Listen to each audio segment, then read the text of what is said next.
지난 한 주간 동안도 또 잘 지내셨습니까?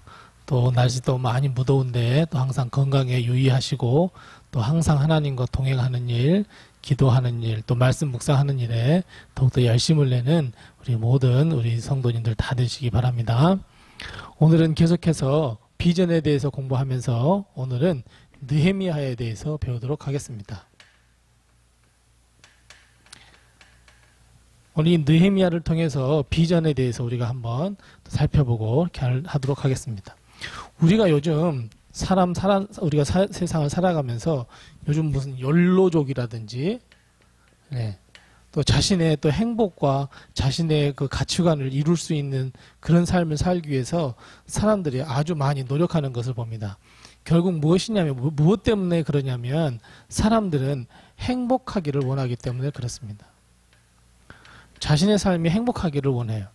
옛날에 이 모더니즘 사회에서의 행복이라는 것은 상당히 이루기가 어려운 시대였습니다. 왜냐하면 모더니즘 사회에서는 내가 하고 싶은 것을 하기보다는 남들이 어떻게 보느냐는 이 체면 문화가 더 강하기 때문에 그렇습니다. 그리고 내가 이렇게 살겠다 하는 것보다 다른 사람이 이렇게 살아야 해라고 주입된 삶을 살았기 때문에 그 바운더리를 벗어나기 힘든 삶을 살았습니다.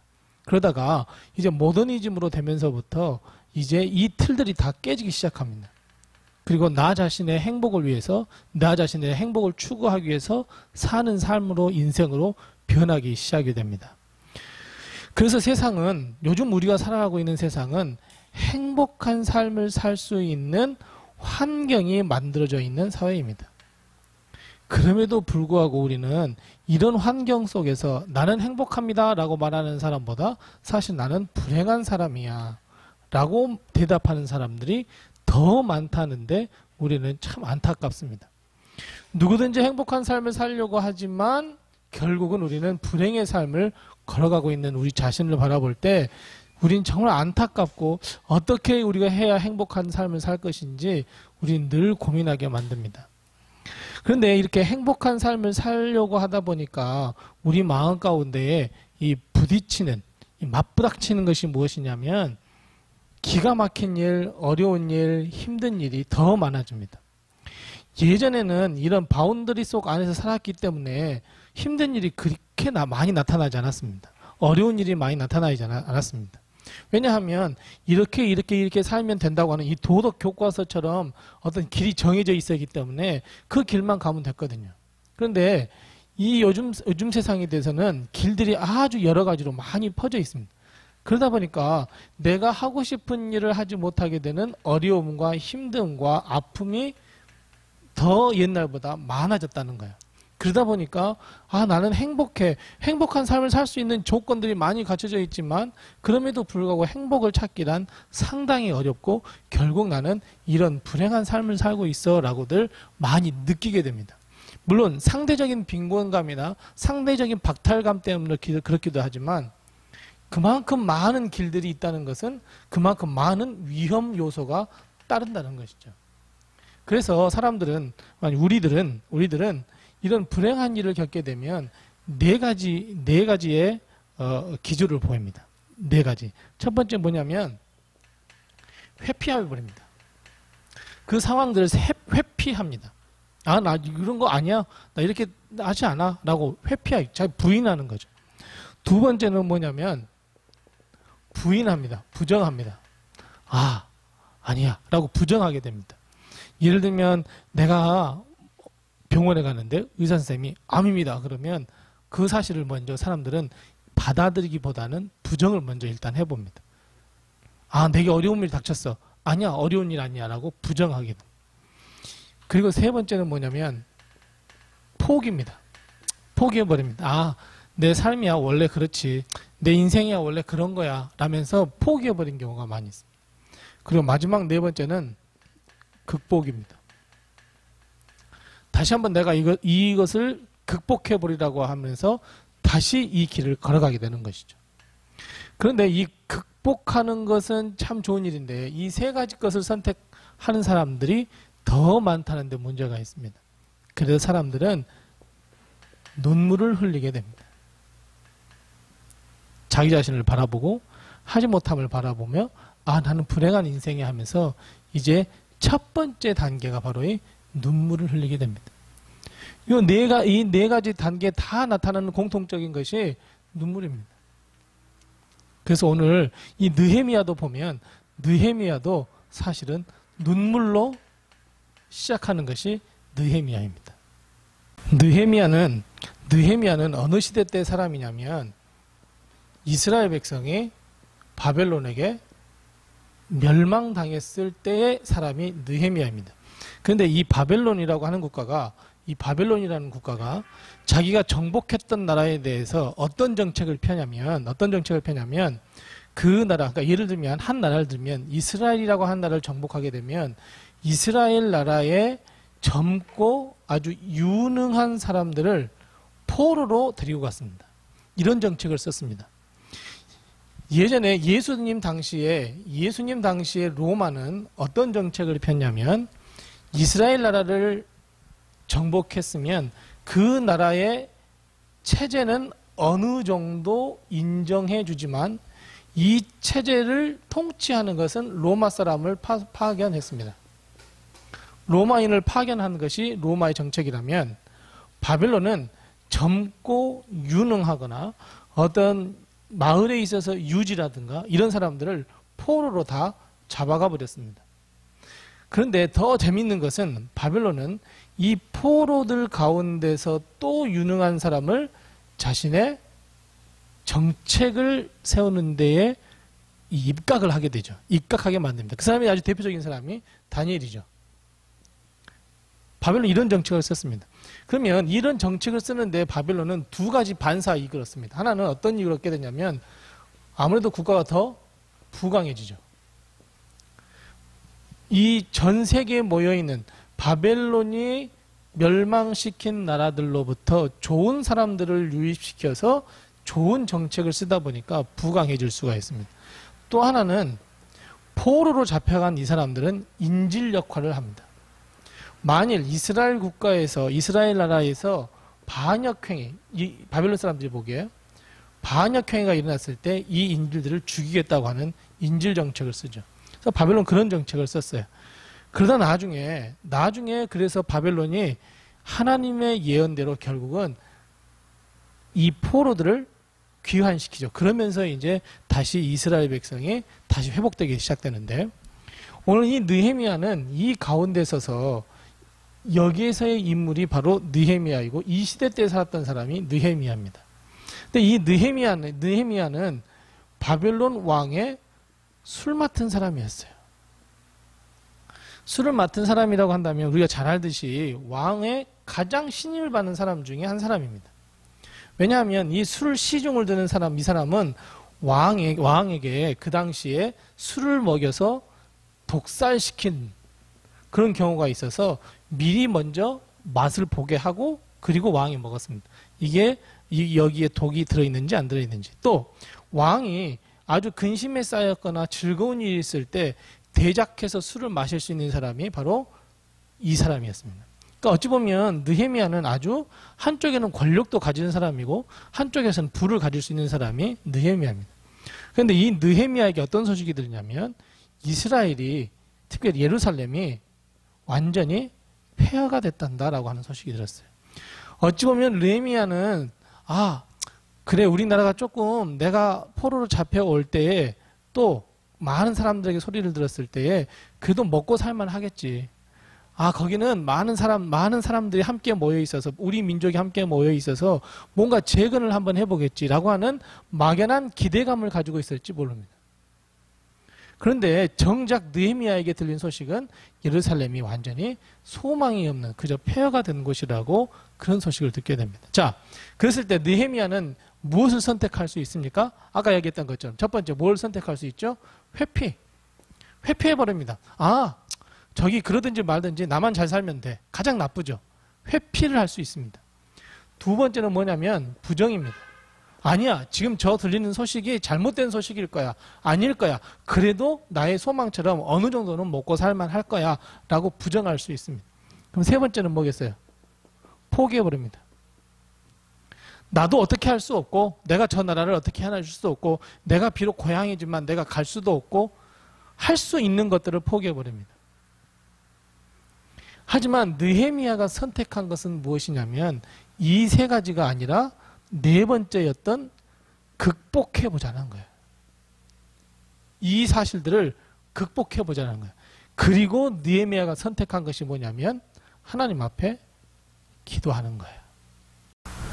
자, 느헤미야가 선택했던 것은 무엇이냐면 우리의 생각과는 전혀 다르게, 아니 그때 당시에 바벨론 사람들, 바벨론의 포로로 잡혀갔던 이스라엘 백성이 보통 일반적으로 선택했던 회피나 부정이나 포기가 아니라 극복이라는 것을 이제 느헤미야가 선택을 했습니다.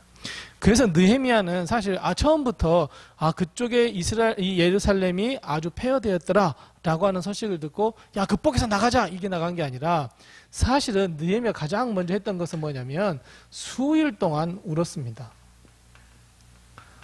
아까 이야기했잖아요. 네 가지의 가장 함께 나타나는 공통적으로 나타나는 것이 눈물이라 그랬잖아요. 그런 것처럼 수일 동안 울었습니다. 그리고 나서 느헤미야가 선택한 것이 기도라는 거예요. 그런데 오늘 느헤미야가 하나님께 드리는 기도의 특징이 뭐냐면 느헤미야 오늘 본문 말씀 1장에 읽어보면 어떤 말씀이냐면 하나님 앞에서라고 하는 단어가 나옵니다. 하나님 앞에서 기도하기 시작했습니다. 자, 비전은 행함에 있다 그랬습니다.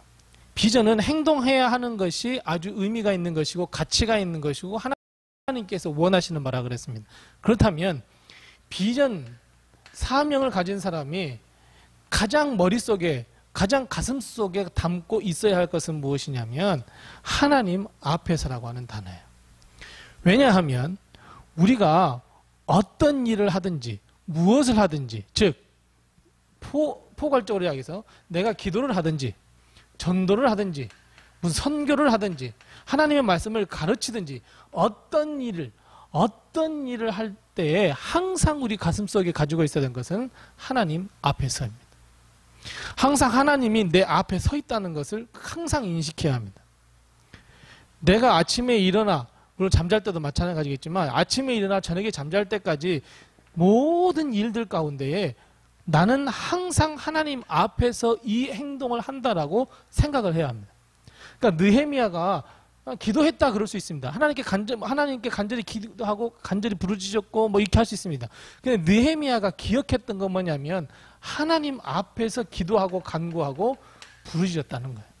그러니까 비전을 가진 사람들, 사명이 있다고 생각하는 사람들, 난 사명을 가지고 있는 사람이야. 나 하나님께 거룩한 비전을 받은 사람이야. 그래, 행동을 옮겨야 해.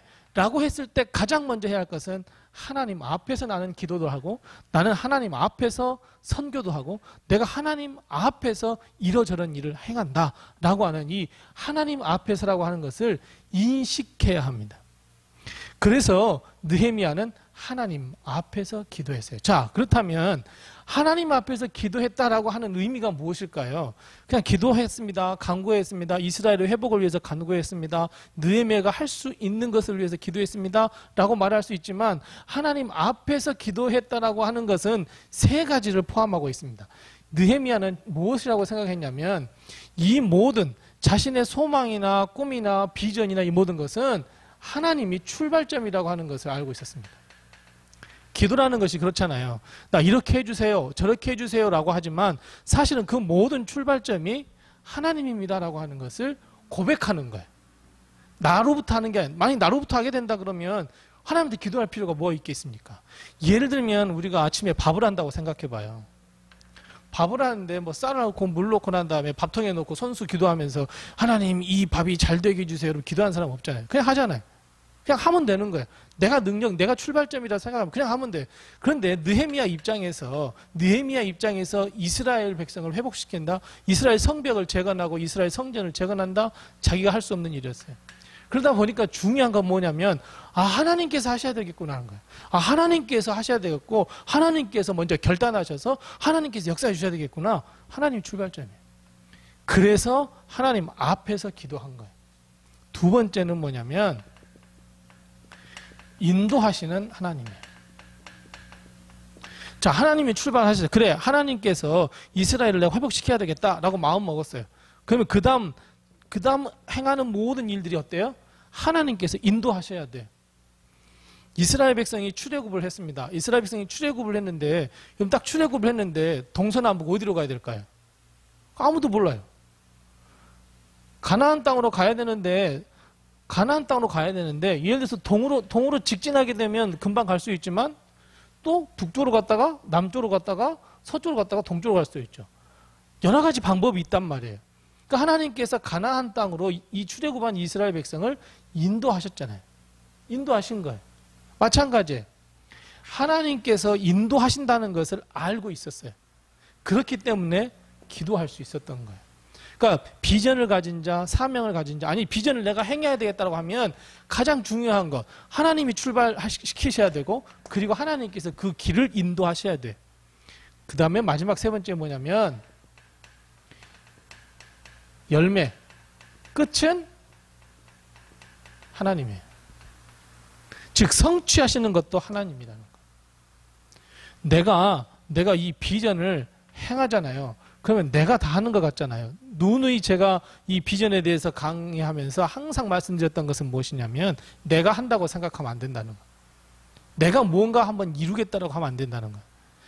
비전을 주시는 것도 하나님이고 인도하시는 것도 하나님이시고 결국 그 일을 성취하시는 것도 하나님이라는 거. 우리는 이 고백이 있을 때 비전 is doing이라고 하는 것을 우리 삶에서 실천할 수 있고 역사를 맛볼 수 있습니다. 그래서 이 느헤미야는 이 사실을 잘 알고 잘 깨달았기 때문에 하나님 앞에서 기도했어요.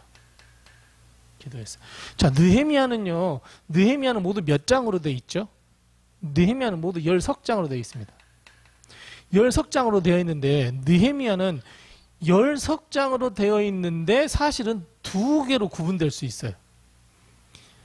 두 개로 구분된다는 것은 이 느헤미야 13장을 쪼개봤을 때 1장이 한 부분이고 2장부터 13장이 한 부분이에요.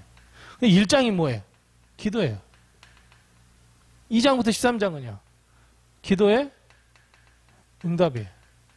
느헤미야는 13장으로 되어진 책이지만 사실은 이 느헤미야를 자세히 들여다보면 딱 두 가지로 구분할 수 있는데 1장의 기도와 2장부터 13장의 성취예요. 하나님의 응답이에요.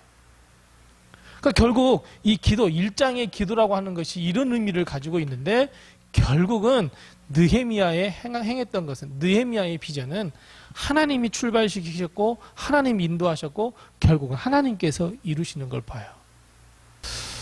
그래서 느헤미야는 자기의 마음속에 항상 무엇을 담고 있었냐면 하나님 앞에서, 그리고 내가 가지는 비전은 출발점도 하나님, 인도하시는 것도 하나님, 이루시는 것도 하나님, 요 세 가지를 마음에 가지고 있었기 때문에 수일 동안 울었지만 결국 느헤미야가 선택한 것은 기도입니다. 1장에 보면요, 느헤미야 1장에 보면 제일 가장 많이 반복되는 단어가 있는데 그게 뭐냐면 기도했다, 간구했다는 거예요. 이게 7번이나 나오거든요.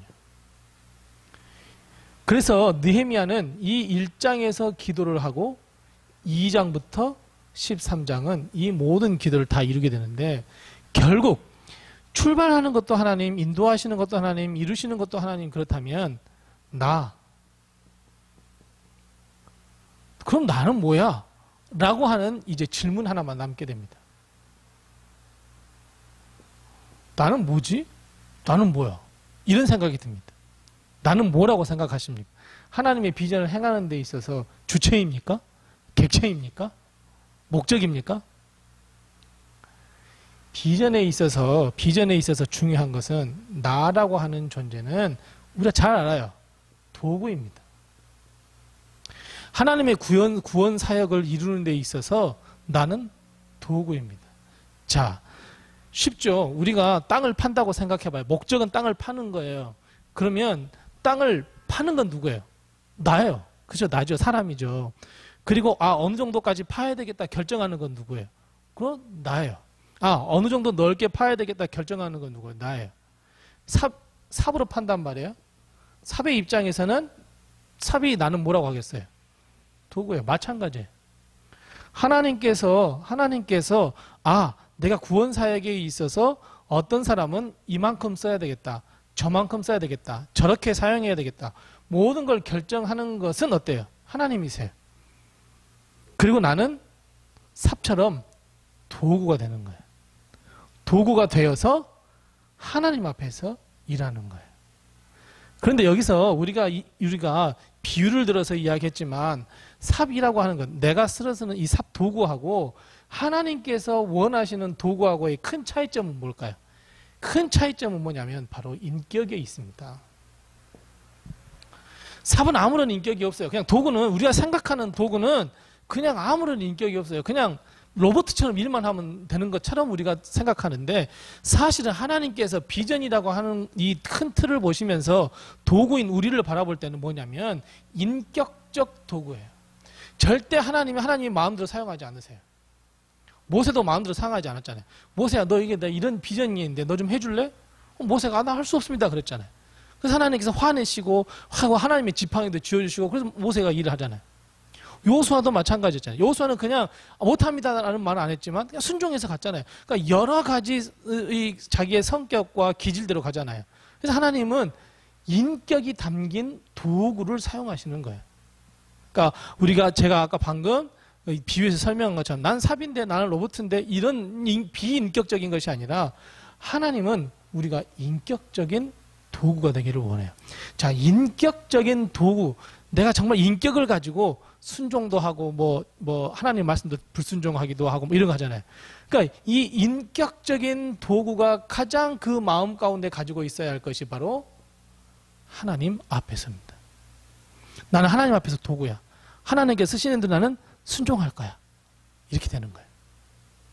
그래서 오늘 느헤미야의 기도를 조금만 더 파보겠습니다. 오늘 느헤미야의 기도를 조금 더 우리가 비전을 가진 사람들의 기도는 이렇게 해야 되는 거구나 하는 것을 우리가 한번 보도록 하겠습니다. 그래서 느헤미야의 기도를 잘 살펴보면 맨 먼저 느헤미야가 무엇을 고백하냐면 긍휼을 이야기합니다. 긍휼을 베푸시는 주여, 긍휼을 베푸신 여호와여, 긍휼을 베푸신 하나님이여. 첫 시작이 긍휼이에요. 우리가 비전에 대해서 공부하기 시작할 때 맨 먼저 했던 그 주제가 생각나십니까? 노아 이야기했을 때 비전이란? 네, 대단하십니다. 기억하고 계시네요. 하나님의 은혜라는 거예요.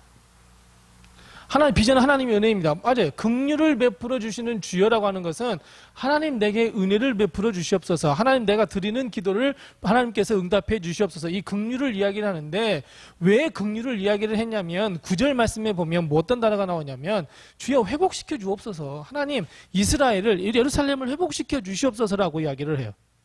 그리고 11절 말씀에 보면 하나님 내가 정말 은혜 받은 자가 되게 해 주옵소서. 그러니까 결국은 느헤미야의 기도가 처음부터 끝까지 일괄적으로 가는 것은 무엇이냐면 긍휼에 있습니다. 주님 긍휼을 베풀어 주시옵소서요. 내가 하나님 앞에 서니 나는 죄인입니다. 나는 아무것도 할 수 없는 사람입니다. 나는 정말 술 맡은 관원으로서 권력도 줄 수 있고 또 내가 부귀도 있어서 나는 뭐든지 할 수 있을 것 같았는데 하나님 앞에 서 보니 나는 죄인이고 아무것도 할 수 없습니다. 주님 나에게 긍휼을 베풀어 주시고 하나님께서 사랑하시는 그 예루살렘 이스라엘을 하나님께서 회복시켜 주시고 은혜를 받는 곳이 되게 해 주시옵소서라고 기도했다는 거예요. 그러니까 이 느헤미야는 하나님의 마음을 정확하게 알고 있었어요. 느헤미야 자신을 통해서 정말 행복하고 즐겁게 살 수 있었던 것을 다 내려놓고 내게 하나님께서 비전을 주시고 사명을 주셔서 이제 내가 이 회복하고 은혜를 받는 곳, 내가 은혜 받는 자가 되어서 하나님의 놀라운 역사를 써나가게 해 주시옵소서라고 느헤미야는 기도했어요. 그러니까 결국 비전을 가진 사람, 사명을 가진 사람의 기도에 가장 중요한 핵심은 뭐 해야 되냐면 주여 내게 긍휼을 베풀어 주시옵소서라는 거예요. 하나님께서 긍휼을 베풀어 주셔서 저 죽어가는 영혼들을 살려주옵소서. 하나님, 나는 아무것도 할 수 없지만 하나님께서 긍휼을 베풀어 주셔서 내게 은사를 허락하시고 내가 사명을 허락하셔서 내가 그 사명을 이루게 하시옵소서. 긍휼입니다. 이 긍휼의 기도를 잘했던 사람이 예수님 빼고 아브라함이죠. 언제요? 소돔과 고모라성. 의인 50명 있어도 하나님 저 성을 물리치시겠습니까? 계속해서 긍휼을 구하는 기도를 하잖아요. 마찬가지. 내가 비전이 있고 내가 사명이 설사 없다 할지라도 아직 내가 이 비전이 무엇이고 내가 가진 사명이 무엇일까라고 이 퀘스천 마크를 한다고 할지라도 뭐 해야 돼요? 발견해야 되잖아요. 발견하기 위해서는 하나님 앞에서 긍휼을 구하는 기도를 하기 시작해야 돼요. 하나님 내게 긍휼을 베풀어 주세요. 하나님 내가 도대체 왜 인생을 살아야 하는지 모르겠습니다. 내가 이 사회 속에서 이런 환경 속에서 내가 어떻게 살아야 되겠습니까? 내가 무엇을 통해서 하나님께 영광을 돌려드리고 무엇을 통해서 하나님이 주신 사명을 감당할 수 있겠습니까? 라고 긍휼을 통해서 우리가 기도를 해야 돼. 긍휼의 기도를 해야 된단 말이에요. 그리고 내가 사명을 발견했어요. 아, 내가 하나님께서 내게 주신 사명이 이것이구나. 그럼 뭐 해야 되겠어요? 하나님 내가 그 사명을 이룰 수 있도록 내게 은혜를 베푸시고 환경도 조성해 주시고 내게 은사도 주시고 뭐예요? 그것도 긍휼이잖아요. 결국 내가 은혜 받는 자가 되게 은사를 받는 자가 되게 해달라고 긍휼 기도하는 거예요. 그리고 내가 그 일을 행했단 말이에요. 비전 is doing이라고 해서 나는 행했단 말이에요. 주여 이제 주님께서 긍휼을 베풀어 주셔서 그곳에 하나님의 역사가 드러나게 해 주시옵소서. 결국 뭐예요? 긍휼을 베푸시는 이 기도가 바로 느헤미야의 기도였고 비전을 가진 사람들이 반드시 해야 할 기도가 바로 이것이에요. 자, 그런데 오늘 느헤미야의 기도, 우리가 느헤미야의 기도를 우리가 한번 살펴보았잖아요. 느헤미야의 기도를 살펴봤는데 이 느헤미야 기도 가운데 아주 중요한 사실, 우리가 잊지 말아야 할 사실 하나를 더 발견할 수 있어요. 자, 느헤미야는 어땠다고 그랬어요? 하나님 앞에서 긍휼을 구하는 기도를 했다라고 했잖아요. 이게 중요하다고 그랬잖아요. 이와 더불어 한 개 더 중요한 것이 무엇이냐면 여러분 기도를 많이 한다라고 하잖아요. 사람들이. 기도를 많이 한다는 사람들의 약점이 뭐예요? 네, 말씀이 없어요. 말씀이 없어요. 사람들은 그래요. 아, 나는 기도를 많이 했습니다. 그런데 성경의 말씀은 그러니까 지식이 아니에요. 하나님의 말씀이에요. 하나님의 말씀의 의미를 이야기하는 거예요. 아, 그래 아브라함의 아들은 이삭이야. 그래, 아, 이삭의 아들은 야곱이야. 이런 지식을 말하는 게 아니라 하나님의 말씀의 능력이에요. 사람들은 기도를 하다 보면요, 기도의 능력은 아주 강조해요. 야, 기도가 만사야. 그래서 막 기도를 강조하지만 말씀의 능력은 사실 말씀을 잘 많이 못해요. 말씀에 대해서 잘 알지 못한다는 거예요. 그래서 오늘 느헤미야의 기도를 보면 이 두 가지가 다 충족이 되어 있어요. 왜냐하면 8절 말씀부터 보면 느헤미야는 어떤 걸 하냐면 성경 이야기를 합니다. 물론 느헤미야가 포괄적으로 태초에 하나님께서 천지를 창조하셨습니다. 그리고 아담과 하와가 죄를 지어서 라고 성경 전체를 이야기하는 것은 아니지만 느헤미야가 언급했던 것은 모세와 출애굽 이야기를 기도 가운데 집어넣고 있어요. 그러니까 느헤미야는 기도도 출중했지만 말씀도 잘 알고 있었어요. 그러니까 비전을 가진 사람들은 이 두 가지를 반드시 겸비해야 돼요. 어느 한쪽으로 치우쳐서는 안 돼요. 그래서 이 느헤미야는 기도를 하는데 그 사이에 모세의 이야기를 넣어요. 모세의 이야기 어떤 이야기겠어요? 자, 모세 시대하고 지금 바벨론 포로란 말이에요. 어때요? 두가 비슷하잖아요. 이건 애굽이잖아요. 애굽의 종되었던 때고 여기는 바벨론의 종되었단 말이에요. 그런데 기도하기를 하나님 우리 바벨론의 종되었는데 여기서 회복시켜 주세요. 아까 얘기했던 것처럼 회복시켜 주세요. 또 하나님 우리가 은혜 받은 자, 은혜 받은 곳이 되게 주세요라고 한다는 거예요. 그럼 뭐겠어요? 여기서 뭐겠어요? 여기서도 똑같아요. 회복시켜 주시고 가나안 땅으로 인도해 달라는 이게 하나님의 뜻이었잖아요. 마찬가지예요. 그래서 하나님에게 이렇게 이야기를 하나님 그때 이렇게 해주셨잖아요. 그리고 하나님께서 약속하셨잖아요. 가나안 땅에서 우리 백성이 잘 살 수 있도록 하나님께서 약속해 주셨잖아요. 물론 우리가 살아오면서 하나님을 등졌고 하나님을 배신했고 하나님의 말씀을 듣지 못했던 것 다 알고 있어요. 알고 있지만 오늘 하나님의 마음을 돌리기 위해서 아까 말씀드린 이 긍휼의 기도를 드리기 위해서 하나님의 마음을 긍휼의 마음으로 바꾸기 위해서는 이때를 하나님 생각날 수 있도록 해줘야 됐다는 거예요. 그래서 느헤미야는 기도와 함께 말씀을 함께 갔어요. 그러니까 우리가 비전을 행한다? 비전을 행한다고 하는 것은 결국 무엇이냐면 기도와 말씀이 함께 가야 돼요. 그러니까 이 비전을 가진 사람들이 느헤미야를 볼 때는 여러 가지 것을 발견할 수 있는 거예요. 오늘 발견할 수 있었던 게 뭐예요? 하나님 앞에서라고 하는 것을 발견했죠. 그리고 긍휼의 기도를 해야 된다고 그랬죠. 뿐만 아니라 뭐예요? 말씀이 충만해야 된다고 그랬죠. 그런 것처럼 이 느헤미야는 이 모든 것을 다 겸비했고 그래서 결국 1장에 그 긍휼의 기도를 하자 이제 2장부터 마지막까지 다 이루었어요. 자, 여기서 질문 하나 드리겠습니다. 그러면 느헤미야가 이 모세 이야기를 했을 때 느헤미야의 머릿속에 있었던 성경은 어디일까요? 몰라요, 저도. 성경에 나와 있잖아요. 그러나 바벨론의 상황과 이때를 상황을 비교해 보면 느헤미야가 기억했던 것은 신명기 8장의 말씀이었던 것 같아요. 신명기 8장은 모세의 설교입니다. 모세의 설교, 시내산 앞에서 설교하는 것, 설교들을 모아놓은 것이 신명기인데 신명기 8장이 어떤 말씀이냐면 야 이스라엘 백성, 내 백성아 너 이제 가나안 땅에 가게 되면 어떻게 된다고요? 은도 풍부하고 금도 풍부하고 집도 예쁘게 짓고 잘 지을 거야. 잘 살 거야. 그렇잖아요. 우리도 회복시켜 주시옵소서라고 하는 거예요. 너희가 잘 살게 될 텐데 그때 내 마음이 교만해서 네가 했단다. 내가 했어. 하나님이 아니라 내가 이렇게 열심히 노력했어. 라고 하는 죄를 지으면 안 돼. 라고 하는 것이 신명기 8장의 내용이거든요. 느헤미야는 여기를 생각했던 것 같아요. 그래서 우리는 하나님을 순종하고 하나님의 말씀대로 살았어야 됐는데 그러지 못한 것을 용서하시고 하나님께서 우리에게 긍휼을 베푸셔서 회복시켜 주시옵소서. 이것이 느헤미야의 기도예요. 그리고 2장부터는 볼 필요 없어요. 왜요? 다 이루어가니까. 그래서 느헤미야 2장 10절 말씀에 보면 느헤미야 2장 10절 말씀에 보면 2장 20절 10절 말씀에 보면 어떤 말씀이 있냐면 하나님께서 우리를 형통하게 하시리니라고 나와요. 산발락과 도비야, 게셈 사람들 이 사람들이 모여가지고 이 느헤미야를 공격해. 네가 가진 게 뭔데 지금 우리를 회복시킨다는 거냐? 야 회복시킬 수 없어라고 방해를 놓을 때 그들에게 느헤미야가 이야기했던 것은 하나님께서 우리에게 형통하게 해주실 거라는 거예요. 형통하게 해주셔서 그의 종들아 일어나라. 우리 성벽을 재건하자. 극복하자.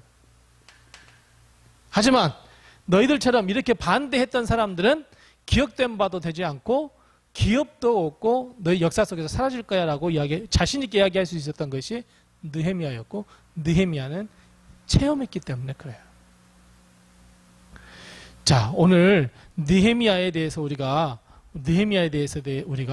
비전은 행함에 큰 의미가 있습니다 라는 주제로 우리가 느헤미야를 볼 때 우리는 이런 결론을 내릴 수 있습니다. 어떤 결론이요?